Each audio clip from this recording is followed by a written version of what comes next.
The gift.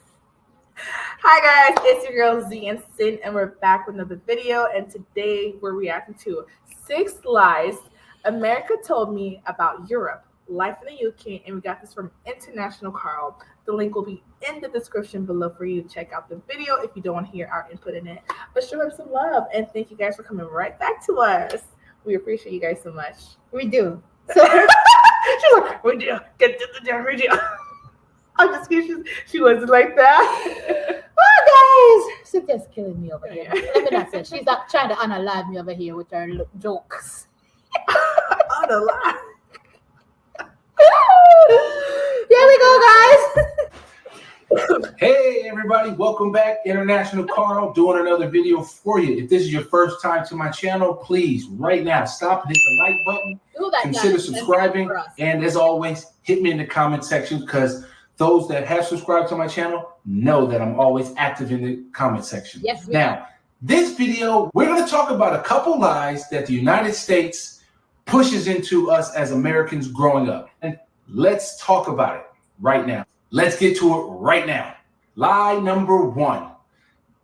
This one is a funny one to me because in the United States, it's always, I don't care if you're a Democrat, I don't care if you're Republican, I don't care if you're independent, I don't care where you're at on the political spectrum. You're always going to have a politician telling you that they hate our freedoms, our freedom of religion, our freedom of speech, our freedom to vote and assemble and disagree with each other. That's right. They hate us for our freedoms. Mm-hmm. Can you believe that? As if nowhere else in the world has any freedoms. Like Europe. You know, in Europe, they act like if you come to Europe, there's just no freedoms. Mm-hmm. What freedoms do I not have here in Europe? You know, as these are Western democracies with Western values and culture that has been exported to the United States. And it's become its own thing. I'm not saying one is better than the other, but freedoms exist here. I'm still scratching my head. What freedom do you have in America that I don't have here? Let's talk about freedom of speech, for example. In America, you have freedom of speech. In the UK, for example, you don't have freedom of speech. What you do have is freedom of expression. Slight different tweak, but let's give you an example. In America, you can be as racist as you want to somebody. You can walk up to me, walk up to any black person and say the N-word all day long if you want.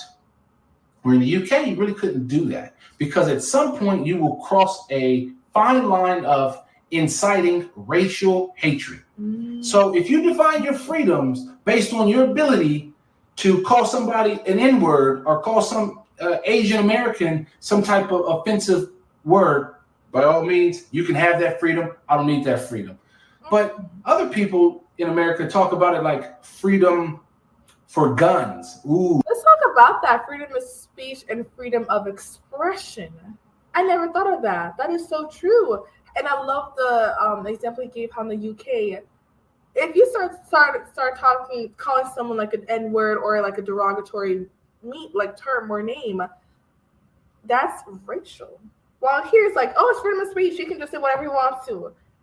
And I like that because it's regulated. It should be regulated. You can't yes, you can say what you want to say, but don't worry. If you meet the wrong person at the wrong time on the wrong day, baby, That's different. It's different. It's kind of jungle justice. Yeah. Correct. Yeah. Depending on where you are. Exactly. And who you are saying it. Mm-hmm. But then on another spectrum, it's like nothing. It's like I can say what I want, when I want, how I want, and then nobody can do nothing about it. Which is sad. It is sad. And it's like, I've got the freedom to do so. Yeah. Mm-hmm. Ooh, guns. They want to take your guns. Well, let's see. Here in the UK, can you have guns? Yes. Can you have a rifle? Yes. Can you have a handgun? Yes. What does the Second Amendment say in the United States? It's highly regulated. So what is it here in the UK? Guess what? It's highly regulated. Mm-hmm. There's lots of regulations around what type of gun, where you have to store that gun, where you have to keep the ammunition, what do you have to do for the maintenance of that gun? Highly regulated. So you still have the freedom to have a gun. So if you define your freedoms as being able to have as many guns as you want in America, Okay, fine, no argument. But I think that's a lie that they sell, that nobody here has any guns. Not true. That is true. The UK, they do have guns, but it's a better regulated than over here. Here is just anybody can get a gun. Anybody can get a gun. And that's a huge issue and a concern for America, because that's our issue right now. Our gun issues I'm the in devil's schools. advocate here. Ooh, let's hear this. Let's hear this. I want to hear. I'm just messing with you. The US is a gun culture. It is a gun culture. So that's, when you look at it that way, there won't be any changes. Because people have lobbied, people have pushed for certain The changes. Second Amendment. And it can go thus far. It doesn't go all the way. And then it's $1 billion industry. It is. They're not gonna want to lose that. They don't. You understand me? And I think they're numb. Every time I talk about this, I get upset. So that's why I'm trying to calm down and speak so you guys can understand me. It's like people are numb to whatever is going on around them because it's not happening at their door. That's how I see it. Exactly. Once it gets on their door, It's a different it's case. different. But majority of politicians, and so you don't hear of their kid being unalive at school. You don't hear about their mom get caught in the mall where some. You don't necessarily hear that. I bet you if a lot of lawmakers family was in that kind of setting, they'd push for certain things. Or those persons are at the top position who are making the millions of dollars. If their family were in that threatening position, you think they wouldn't give it a fight? Of course they would. Yeah. But they don't, because guess what? Like I said, they are not the one being affected by this. Yes, and we did do a video of how one mass shooting changed UK's laws. We'll link that. UK guns laws. I'm speaking fast. We will link that in the description for you guys to check out, because that video was my first introduction to UK gun laws, and I was shocked and surprised of how late and delayed America is behind on this huge issue. And look how long ago that happened. Yes. And the drastic move that they made to take care of that. And here we are, years later. A couple days ago. Yes, a couple days ago. In school. And I'm like, in a Christian school. Yes. A 15-year-old. And I'm like, when is this going to stop? When are you going to be home, sending your kids to school and worry if they're going to make it back home? Exactly. When are you going to go to the movie theater and don't have to think? Because when I go to the movie theater with the kids, I honestly like to sit all the way up into the back. Because in the back of my head, I'm like, I hope to God no dodo bird come inside of here and don't start anything stupid. Because it has happened before. When I'm walking in the mall, I tell my kids, you stay right beside me. Don't veer left, don't veer right. Because if I have to run or if I have to move, I have to grab the two smallest and the others have to keep up. Yeah. It's sad that I have to think like that. And I have to teach my young kids this stuff. Yes, guys, we'll go on and on with this one, but it's messed up. 2, social housing is a bad thing. It's something that you're supposed to segregate from the rest of the population. So, for example, in America, especially in LA where I'm from, or Southern California where I'm from, social housing, Section 8. Well, that's usually in a separate side of the city, not being seen. I don't even know where it's at, because where I grew up was nothing but beautiful homes, single family homes, no social housing. Where here in the UK, just in Europe in general, it's all sprinkled around you. For example, here in the UK, I live in a beautiful big house, beautiful executive style estate. I have a nice car, but guess what? On this estate and on several new estates, they all have social housing, and they do things that are different in the United States, or that they do here in the UK, that they wouldn't do or they don't do in the United States. You can be on social housing, but guess what? You can partially own that house. So that way you can be on the track. So you can buy 10% of the home, 20% of the home, 50% of the home, and try to get all the way up to 100% of the home like me or you do. So that's a different strategy that they do, so that social housing is good for everybody, because that way the kids get to interact with all people from all social and religious economic backgrounds. And you as an adult get to work and meet and mingle with people from all different backgrounds. I think the neighborhoods are better for it. They're safer for it. Less crime, because guess what? If you're in an executive style estate, well, guess what? You want to keep your home value high. You want to keep it nice and looking new. And that's going to put pressure on the social housing to also keep their house nice, keep the estate looking nice and new and fresh. So I think that's a myth. I think that's something that should be revisited in the United States. Number 3, in America. Social housing. When he first said, I was like, what's social housing? And then he talked about how we have Section 8 here. That's what it means, social housing over there in the UK. I was like, I understand. Okay, and I love that. I love how it's designed to help their citizens get on their feet, to like own a house, partially little by little, like that, 10%, 20%, so all the way you get to 100%. While with Section 8, I'm not too familiar with it. I don't think it's just renting it out. You're just renting an apartment. It's apartment building. The messed up thing about Section 8 here in the US, you're secluded from the upper class. You're not commingling with in the hoods, the ghetto, the not so good areas. Ding, ding, ding, ding. You just said it. Mm-hmm. So can you imagine? Because they're amazing people in Section 8. Yeah. They're just down on hard time, and they want to go places, and they have their kids and certain lifestyle. They don't want that for their family, but that's the position they're in at this time. And, a lot of people don't want to tell you that they're on Section 8 because they feel embarrassed that they're on Section 8. Because they're looked down. Because when you tell somebody that you're on Section 8, yes. They're like, you're on Section 8? Ugh. Yeah. You understand? And I'm like, okay, I may be even a better person as in my way of life, my, what do you call it? Not etiquette, but what is the word I'm looking for? Like, morals. There you go, morals. I have also more poised, but better morals than a lot of the people are living certain from middle class to upper class. So it is sad that's how it is in the US. But as in, like he said, when you're in social housing there, you're mixed with both the middle and the upper. You don't really know who is Section 8. Yeah, exactly. And if you are a Section 8 or you're a social housing person and you're a roadie, you're gonna tone your way of life because you're not. You don't want people to look at you a certain way. You understand? So that's beautiful. Mm-hmm. I don't know, man. America is not for its people. It's about it's like you said, money. Whenever they teach you this, that somehow being a hard worker means coming in early, staying late. Yep. Never take any vacation, and definitely don't call in sick. Yep. That is like the biggest mistake you could ever make, faux pas you can make. I'll give you an example. When I was working for a large airframe manufacturer in the United States, I remember a friend of mine, we wanted to take 2 weeks off and go do something. Our managers looked at us like we were crazy because we wanted to have the audacity to take 2 weeks off.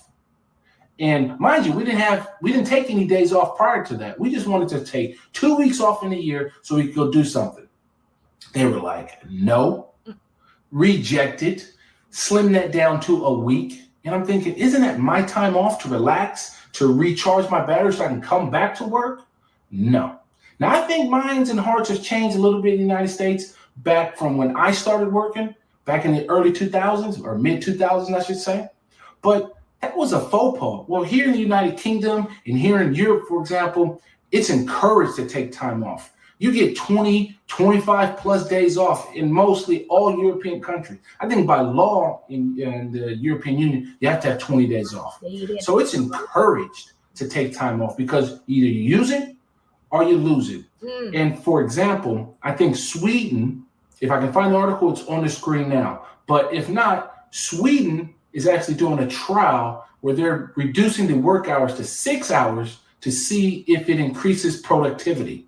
Because employers are seeing that the employees are more rested and more focused when they come back to work. Number 4. I love that. And we did a video on this.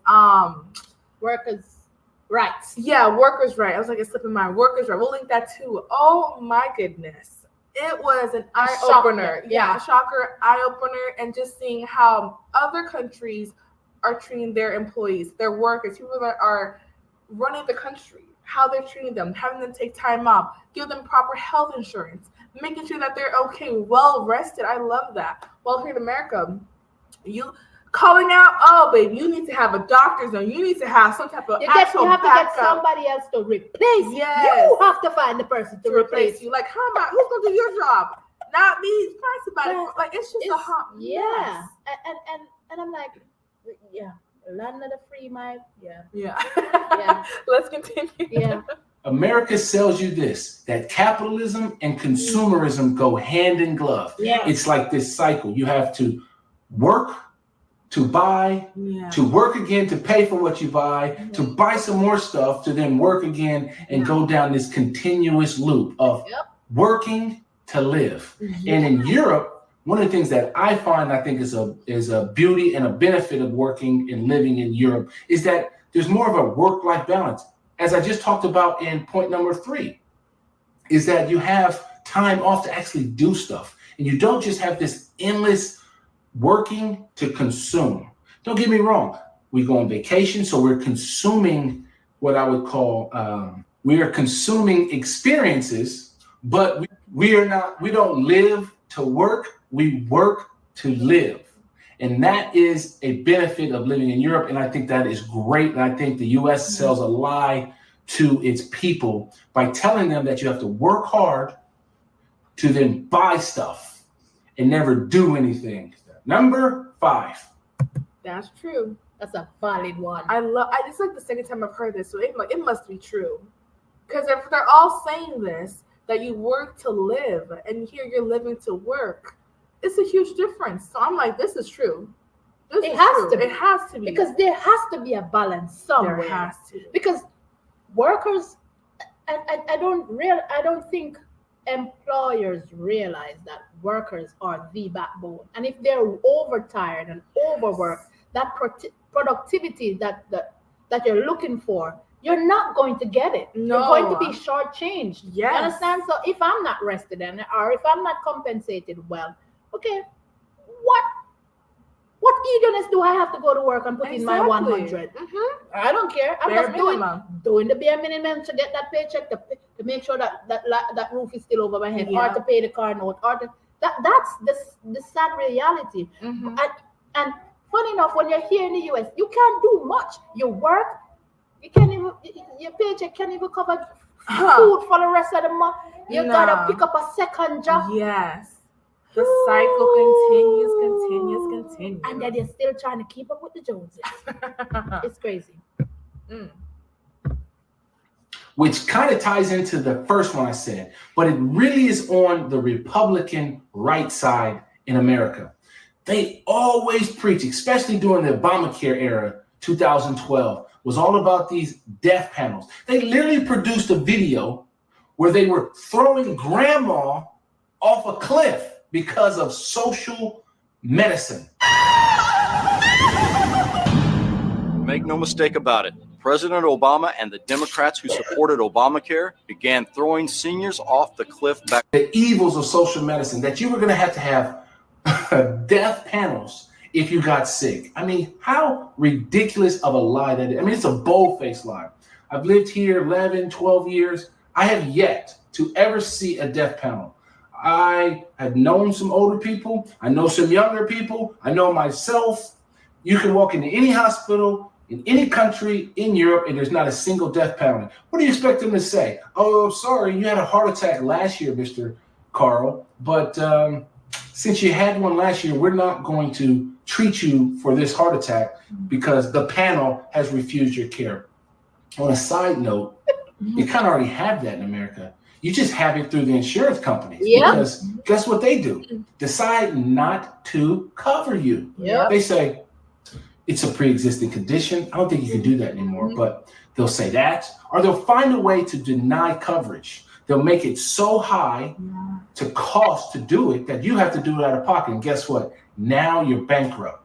So that loops right back to number 1. How are you free if you have to live with the pressure of going bankrupt and not being able to pay your bills? Because guess what? You have the audacity to break your hip, get sick. Like your plan. I don't know. You pick it. So those are the 5 things that I think that the United States lies or misleads its people on purpose to further whatever big business or whatever political agenda that they have to the people. Let's talk about the health insurance real quick. We'll just talk about for a little bit. Health insurance in America is so sketchy. It doesn't make sense because you're paying for health coverage every single month. Some people are $700, some are $300, some are a lot, some are less, some are free even. Depends on who you get it from.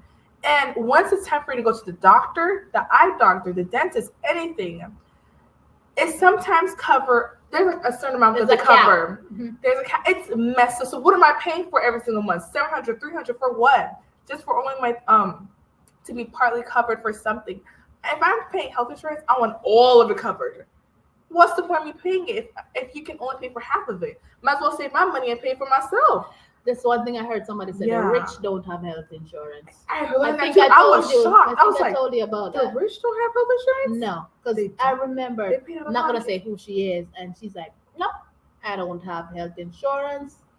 I just pay for it out of pocket. She had to do a knee surgery and all, and she's like, nope, I've been living all my life where I used to be in the system, and and I'm like, what is the point when I don't really get sick? Mm-mm. And then she started her own business, and she's like, no, I ain't doing this. I'm not lining anybody else's pocket. Mm-hmm. I just have some money aside. Yeah. Like she had a savings account, and she said, okay, let me just add this each month. So in case any emergency comes up, I can just go right there. That's my sick. Mm-hmm. And that's what she did. Mm-hmm. And then she was like, do you know that the topper rich people don't really have health insurance? There's no point in, because you can just pay your money and get it over with. And I'm like, I've never thought of it. I've never even looked into that. And she's like, yeah, that's how it works. And I'm like, I don't have to scratch my head and worry about going to the doctor, but it depends on the insurance. You see what I'm saying? It does. Like, and I can rest easy based on the fact that let's not get into it. Certain places don't accept certain health insurance. So you're like bouncing around. You're trying to find. Yeah. Let's not get into that one. It's too much. I'm going to leave you with a bonus one, which is kind of strange if you look at it. Because number 6 is this. In America, every day, all students around the nation get up every morning and say the Pledge of Allegiance. You pledge yourself and align yourself to the United States flag and to the republic for which it stands. Now, that's not something that's common in Europe. In many Western countries, I don't know of any other Western country that makes its kids get up every morning. I do know of one back in 1938, 1942-ish time. Those kids used to get up and actually pledge allegiance to their flag and to their Führer. You know who that is. But Führer. I don't know if that's something we should necessarily be doing. Don't get me wrong. I love my country. I'm very patriotic about it. I love the 4th of July for all my country is never perfect, but I think it can get better. But that's mine. Hit me in the comments. Tell me what you think. And like always, click here to subscribe to the channel. Look. This right here. Yeah. I don't understand why either we still do it to this day. I don't get it. I remember every single morning for like so many years of your life. You're doing this every single morning, Monday through Friday, pledging allegiance. I said it the other day, and I saw a comment in my comment section over in Ireland. I think I was doing a video, and somebody said something about it, and they're like, "No, they don't do that anymore."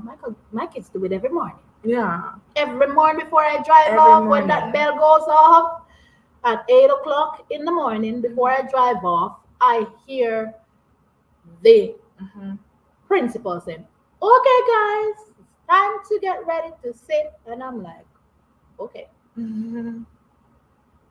Okay. Yeah. I don't get it, but you don't have prayer in school. That's a whole lot. We're not going to get into all this stuff. This video was loaded with so many, like, we can call it eye openers. Yes, and you can just have so many topics, so many conversations about just like one specific topic: health insurance, guns.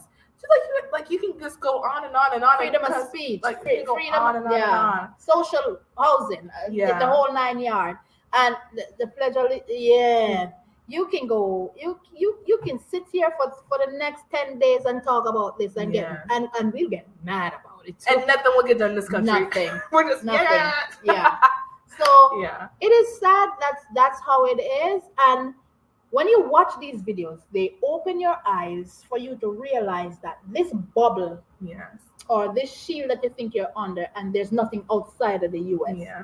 That veil has been lifted pretty much. Yep. Because when I watch these videos, I'm like, jeez, there are places that operates like this. Yes. But you're not told that. You're not. You're not. You're told something totally different. Like this is how I'm gonna put it. The way you're taught here, even though I wasn't brought up here, I know better. But the way that you're taught here is like you're supposed to be afraid of the outside world. That's how I see it coming in. Yeah, I can see where you're going with that. Yeah. You can't drink water there. Their water is not drinkable. Oh, they're this, they're that. They don't have no freedom. You're controlled. You're outside of the U.S. That's how it's portrayed. So who is here until you venture outside and be like, oh dang, this is a better way of life out here. That's how I see it. Pretty much. Yeah, I see what you're saying. Because the American dream is not the dream. No. It's not. So that's my 2 cents. I feel like I think all Americans need to see other countries outside the U.S. I feel like once they do that, then there will be change. Because like we'll be like, oh damn, we're not the best. Oh, we need to do this. Oh, we need to do that. Oh, we need to do this. Because their mind is just only you. They're like in the bubble, like you said. Arrogance. They don't want to learn about other countries. They want to stay in America. Like, we have it all. What's the whole purpose? But there's beauty in visiting other countries. And I've seen this too. A lot more Americans are just now, starting to step out and explore, using their passports, traveling, and be like, wow, this is the life. Yeah, American ain't it? Because you're always working and bustling. But if you go to like Thailand, UK, Germany, France, just other places, Spain, they like. But you have third world country that is behaving way better than the US. So that's all I'm saying. Clock it. Guys, we're out of here. Guys, we're just going to end it like that. Nice seeing you guys. Bye.